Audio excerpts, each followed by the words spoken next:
कर्मचारी पेंशन के विरोध में एक पिटीशन सुप्रीम कोर्ट में फिर दायर। प्रधानमंत्री, मुख्यमंत्री, सांसद, विधायक, पार्षद, सरपंच सभी के पेंशन हो बंद। अब विधायकों, सांसदों की खैर नहीं। सुप्रीम कोर्ट में एक जनहित याचिका दायर हुई है। इसे आपके आकलन के लिए भेज रहे हैं। प्रिय सम्मानित भारत के नागरिकों, आपसे इस संदेश को सुनने का अनुरोध किया जाता है और अगर सहमत है तो कृपया अपनी संपर्क के सभी लोगों को भेजें और बदले में उनमें से प्रत्येक को भी आगे भेजने के लिए कहे। 3 दिनों में पूरे भारत में यह संदेश होना चाहिए।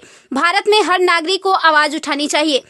2018 का सुधार अधिनियम। सांसदों को पेंशन नहीं मिलनी चाहिए क्योंकि राजनीति कोई नौकरी या रोजगार नहीं बल्कि एक निःशुल्क सेवा है।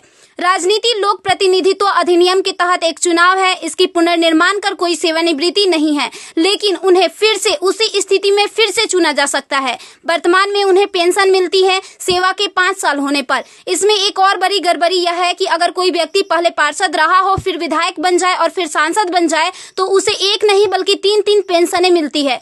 यह देश के नागरिकों के साथ बहुत बड़ा विश्वासघात है जो तुरंत बंद होना चाहिए।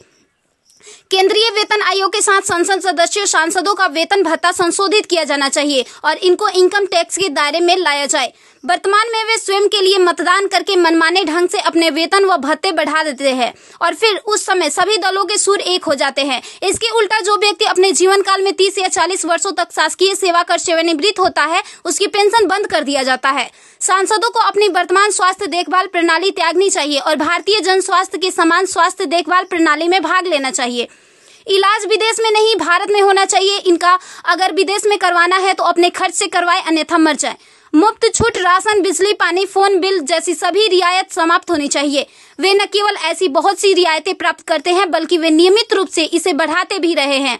अपराधी नेताओं को चुनाव लड़ने से रोका जाए। संदिग्ध व्यक्तियों के साथ दंडित रिकॉर्ड, आपराधिक आरोप और दृढ़ संकल्प अतीत या वर्तमान को संसद से प्रतिबंधित किया जाना चाहिए। कार्यालय में राजनेताओं के कारण होने वाली वित्तीय हानि उनके परिवारों, नामांकित व्यक्तियों, संपत्तियों से वसूल की जानी चाहिए।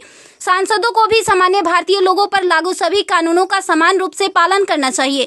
नागरिकों द्वारा एलपीजी गैस सब्सिडी का कोई समर्पण नहीं जब तक सांसदों और विधायकों को उपलब्ध सब्सिडी, संसद कैंटीन में सब्सिडी वाले भोजन सहित अन्य रियायतें वापस नहीं ले ली जाती। संसद में सेवा करना एक सम्मान है, लूटपाट के लिए एक आकर्षक कैरियर नहीं। फ्री रेल और हवाई जहाज की यात्रा सुविधा बंद हो। आम आदमी क्यों उठाए इनकी मौज मस्ती का खर्च? यदि प्रत्येक व्यक्ति कम से कम 20 लोगों से संपर्क करता है तो पूरे भारत में अधिकांश लोगों तक यह संदेश प्राप्त करने में केवल 3 दिन लगेंगे। क्या आपको नहीं लगता कि यह मुद्दा उठाने का सही समय है? यदि आप उपयुक्त से सहमत है तो इसे फॉरवर्ड करें, यदि नहीं तो बस हटाए। आप मेरे 20+ में से एक है। कृपया इसे जारी रखें। धन्यवाद। जय हिंद। वंदे मातरम।